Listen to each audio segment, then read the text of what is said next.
Maybe his internet isn't good. Seems like it won't connect. That's probably what it is. Oh, there we go.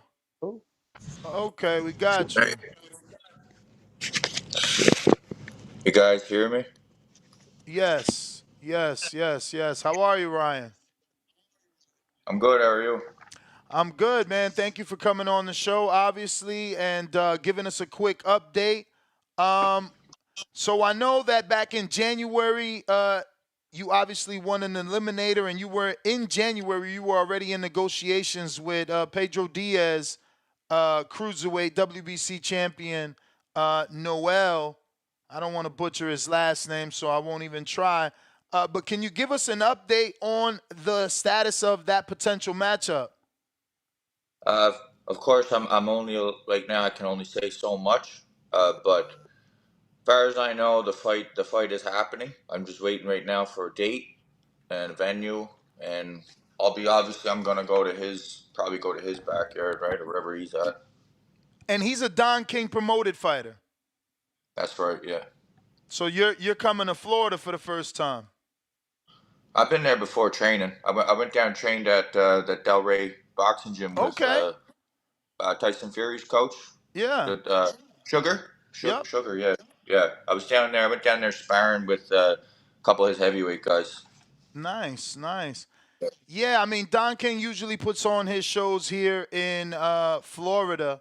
So how's that been? Have your team has the negotiations dragged on, or are things going smoothly?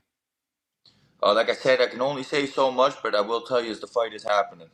So that The means fight's happening. smoothly, man. That means smoothly. Very smooth. Yeah. What we do see is that your last fight was obviously last year on the 29th of December. Uh, Um, December 2nd, was it? December. No, we have it.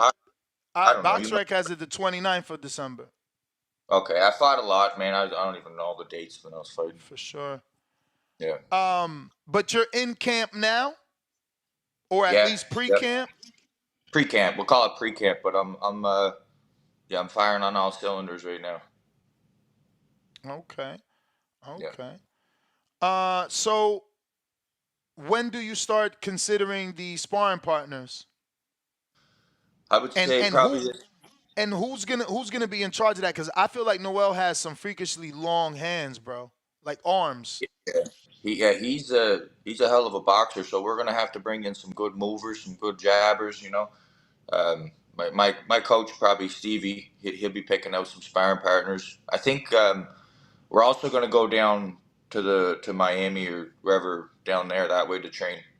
Nice, man. Yeah. If you get here in time, it won't make sense. I don't know. I mean, it might and it might not.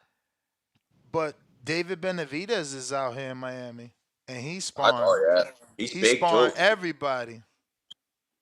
Yeah, that guy's a monster, man.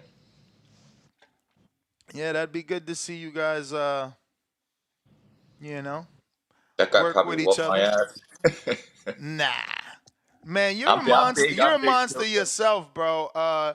You're underrated, but I think that you're coming out party for most Americans. I would hope if they were paying attention would have been the Oscar Rivas fight.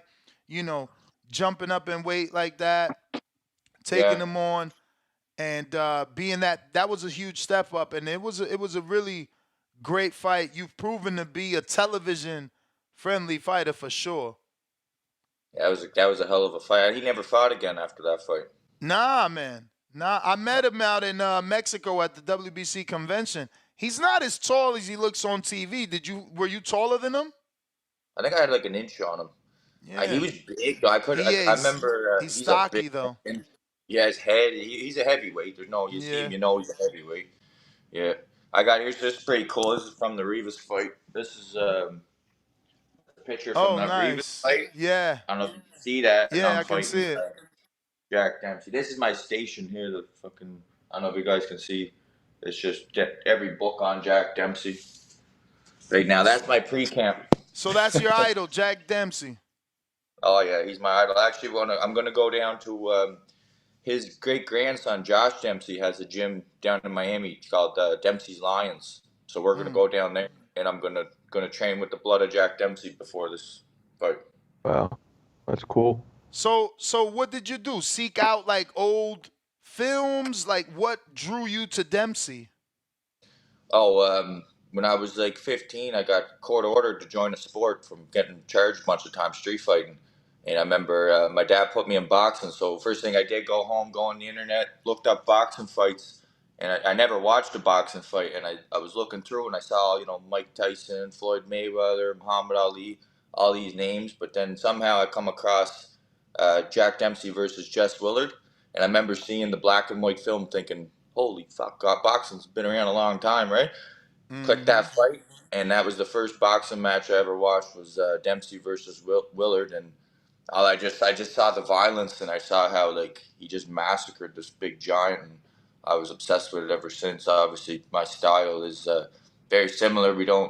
Dempsey wasn't in there to box either. It was kill or be killed. Mike Tyson was that was his idol as well, Jack Dempsey. He fashioned a lot of things, including the no socks, no robe, all that stuff after Jack. That's right, Jack. He loved Sonny Liston, Roberto Duran. These are all like, certain type of mindset that these fighters have, and I definitely Mike Tyson is one of my favorites as well. Yeah, Jack Dempsey was considered the first dominant heavyweight in history, knocking everybody. The first feared. That's a great idol to have. That's right. He brought before Dempsey, boxing was considered the gentleman's sport. They didn't have the neutral knockdown rule, so you knock a fighter down, it was almost a thing of respect for the other guy to let him back up to his feet. But Dempsey got behind him and would smash him from behind just to finish the fight. He wasn't in there to make friends. Dempsey at 15, 16 years old will go into a bar and say, I'll lick anybody in here. Now, I know that's a pause in today's day, but lick and fight back then. He got that quote from John L. Sullivan. Yeah. Yeah. Yeah. That's a great idol to have. The only thing that's a problem for you is, when you look at his films, obviously it's such bad quality because it's so old. It's hard to get a really good full idea of what he did. Yeah. Black and white film. I don't know how you guys could sit through black and white film. And it's not only just black and white, but it's like one frame a minute. It's just like, but yeah. Yeah, but you know what? He's got. I actually just started today. I started reading this one here. I don't know if you read that, the Championship Fighting, and he talks in pretty good detail about a lot of his techniques and stuff too. I mean, there's enough there if you like. I videotape, so I'll watch a Dempsey fight and I'll videotape it on my phone, and then I'll put it in slow motion to really like break it down, see what he's doing. And the guy had some underrated defense too. I know he's known as the aggressive fighter, but his defense was actually pretty unreal. His slips and rolls, I think he pretty well brought bobbing and weaving into boxing. He absolutely did. You're right. He was the first peekaboo kind of fighter. You're right. It's very Costa Yamato, I think, took a lot of like different type of style, but he took a lot of the same things Dempsey used, and he brought it into that style that he taught Torres and Floyd Patterson and Mike Tyson. And have you found that some of those defensive tactics have worked for you in today's day? 100%, man. You watch that Oscar Rivas fight, and I know there was moments in that fight where it looked like I was kind of, like a brawler, had my head down, but that kept me in that fight when I was coming up under and I was staying underneath is that right hand, because I got hit with that right hand in the first round and it pretty well knocked me out, and then I never got hit with that right hand like that throughout the 12 rounds because of that style.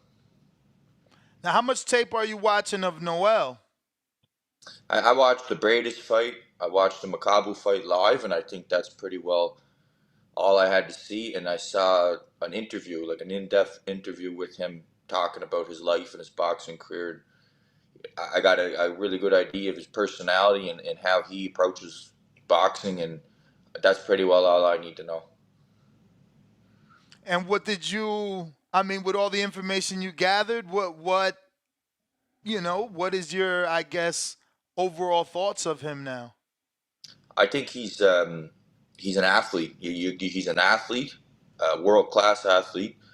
I think he trains very like his life and the way he trains is very similar. Where he's very like um, I don't know how you word it, like an OCD kind of guy, where everything's got to be structured and perfect, and he's German, right?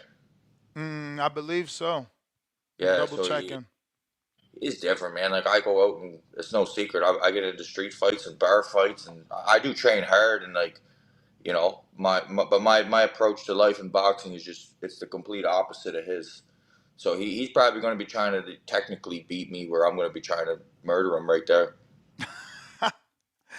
Yeah, man, you've proven that that's your style. You're here for a fight, but then we hear you, and you're looking up Jack Dempsey footage, and you want to be defensive. So Oh, I want to be is so that bad. so? I mean, is that just the throwaway to have people believe that you're just this brawler, but deep down you're working on your craft to be more than? Did you see the fight, the last one when I fought Duradola? No. Watch that fight. That fight there, it's only lasted. I think it was less than 2 minutes in the first round, but I think I showed what I can do in that fight as far as like defense, skill, footwork. I used it. I pulled out. I shoulder rolled him and then countered with a right hand. That's how I stopped him. So like I do like I love boxing, man. I love the art. I love studying it, working on it. When I spar, I don't get hit. Like if you ask anybody who spars me, it's extremely hard to hit me. It seems like when I get in the ring and I fight, that's when I want to fight and I want to make it a street fight. I love fighting, but I'm working on it. For Yeah, there's that sure. one fight where you're like letting the guy hit you. You're like, come on, and put your hands down. And I've done that way too many times. Yeah, Funny, that's his still style, lazy. though. He's got way Yeah. too much machismo. That's his style, Well, man. I mean, that's a psychological edge, right? You want to tell the other guy you can't hurt me. Yeah, but you know what? Like you gotta you gotta count your blessings too. Like I wouldn't have done that against a guy like Oscar Rivas. He would have put me on the floor. That was like, I think I tried to make a show out of an opponent that was just on a different level, right? Right, right. Yeah. What do you think about commentators that are commentating the fight, and when they see a fighter get hit and smile, they feel that it's the opposite, that you're smiling because it did affect you. And I only bring that up because you talk about those moments where your hands are down, and obviously, Mayorga put his hands down. He got caught in that Oscar fight. So, when you do that, showboating, you can get hit. Oh, for sure. Like some fighters, yeah, I think, but I can't. For me personally, I could tell you if I'm smiling, I'm enjoying the fight and I'm having fun.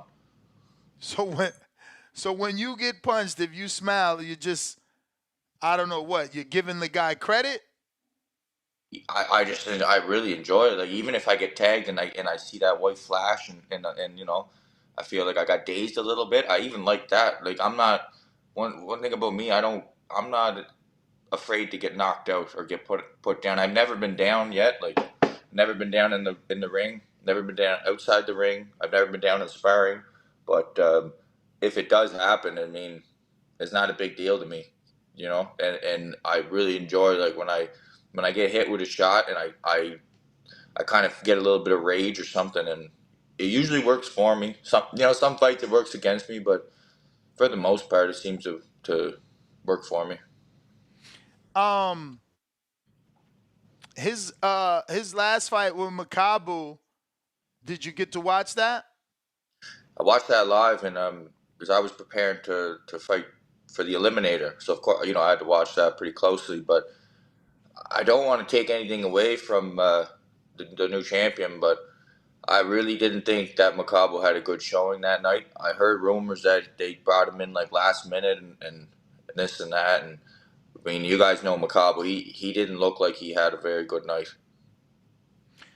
And what's your thoughts on Bridger weight? I mean, obviously that would be something to consider after this particular fight, but is that in the back of your mind to give you the opportunity of being a two-division champ?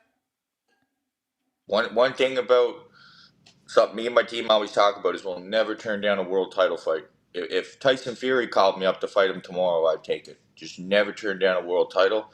So, of course, if that opportunity came, I'd take it. I'd gain some weight and go up. anybody you'd go down for at this point, or is it too late? I don't think I'm ever gonna go down. Like I think the only way I would go down is if they offered me like a fight with Better Beef or something like that. Then I would try. I would say I don't even know if I can cut weight because I've never done it, but I'm sure you hire nutritionists and all that to figure that out. For sure. Do you know your reach, man? Because again, I feel like Noel has a long reach, but is only listed at 75, and I feel like that might be just as long as Crawford, which is not too long. Yeah, you know what? I saw that, but do you think that's right? Because when I watch him box, it seems like he's got a longer reach than that. Me too. That's why Yeah. I've seen him live with Pedro, and I'm like, bro, this dude's arms are way longer. But I don't know yeah, if I believe it. I don't know if I believe it. I think that's just on the paper, just to, boxing is it's a facade. A lot of it. yeah. I So, got a 76-inch reach. I know that. oh wow. So on paper, you would be, you know, the reach Yeah. advantage if this is not lying. But when it comes to that reach advantage, that's when the head movement comes into play, and slipping that you were talking about, just to cut that distance, get on the inside. If you're not gonna, jab with the jabber, he's got a very long jab. No, if I'm gonna try to box that guy, I'm not saying I couldn't hold my own, but the game plan is obviously going to be to get inside and land a big shot. I don't think, like, from watching his fights, I don't think he's ever really been tagged. Even when he fought Bradis, I don't think Bradis really got him with a clean shot. So we'll see how he reacts when he gets hit, because I know for a fact now, after being around enough gyms, that I think I might be one of the hardest punchers at cruiserweight, even heavyweight. Like, they're so if I tag him with a clean shot in the head, body, anywhere, I don't know. We're gonna see how he reacts, but I don't think I've ever seen him in a fight yet, like a real fight where he's hurt. Nah, for sure. Well, listen, man. Those are all my questions. Marco, you got anything else? Um, no, man. I enjoy watching you fight though, man. And good luck. And you're definitely a throwback fighter, like from way back. For That's real. great. Yeah, 1920s. I'm gonna make Yeah. sure that I bring all these guys with me too. If I get the world title, and then people will start listening. Who's this freaking tattooed up maniac in here? And then when I talk, people will listen. I'm not gonna be talking about today's fighters. I'm gonna be making sure that the generation coming up knows who Dempsey is. They know who, all these guys are, and Harry Greb. All these great fighters. Bob Fitzsimmons. I'm gonna mention all these guys and make sure that the young crew looks into them, because legends don't die when they die. They only die when we stop talking about them. For Yeah, sure, yeah, man. yeah. No, absolutely. And you might have some problems getting fights because you're absolutely terrifying. But good luck. I appreciate that. Yeah, yeah, Ryan, yeah. give No, out your social media for those that aren't following you, because they can do so. Well, right now I came off of social media, but I do have a media team handling it. So, but it's still on there. It's Ryan underscore Rozicki, I think. Yeah, Ryan underscore ROZICKI. That's my Instagram, and then the Facebook one is just Ryan Rozicki Boxing. and All you're from right, champ. Canada, right? Canada, yeah. What part of Canada? I'm from Cape Breton Island. It's a little island off Nova Scotia. Okay. I came up with a Nova Scotian fighter named Laurie Gross. Does that ring a bell? I've heard that name before, yeah. Yeah, when I was amateur back in the 90s, yeah, he came from Nova Scotia. He was I think a super middleweight at the time. We had our greatest fighter, I would say, would be Sam Langford. He was Canadian, that's right. That was Came right. the most avoided heavyweight back in the early 1900s. Jack Johnson wanted no part. I think fought him once and was like, I'm not fighting him again. And this is That's back right. when they would fight like what 30 rounds or whatever it was. Even Jack Dempsey, there's an interview actually on YouTube, and he says, "I'm glad that I never fought him because he would have knocked me out." Like, nobody wanted anything Yeah. to do with Sam Langford. Nobody. Yeah, he was from about 2 hours from where I live. Wow, yeah, and he was at a time where like they weren't giving black fighters a shot at the title. They gave it to Jack Johnson, but they were like one's enough. Nobody would fight Langford. Yeah. Wow, he was Canadian. That's crazy. I got a question coming in from Atlanta. James says the Rivas fight was cool. You lost me money, a lot of money, but it's cool. Have you thought about going to heavyweight? There's a lot of money in Saudi Arabia. Some of those former big names are washed now, and you can definitely beat them. Oh, 100%. Especially over there. Go there, make some good money. So Oh, you've I'd fight considered heavy. it. I actually look at my if you look at my box rec, you'll see I fought my pro debut was against the guy 265. I fought 5 fights last year, and 3 of them were at heavyweight. Wow. So Not you can not top definitely not move top up. five. Oh yeah, no problem. I'll fight heavyweights. Well, You Ryan, that's all the questions, man. Thank you for coming on. And once it's announced, have your peoples contact me to get you back on. Yeah, man, sounds good. Appreciate you. There you have take it, care, man. ladies and gentlemen.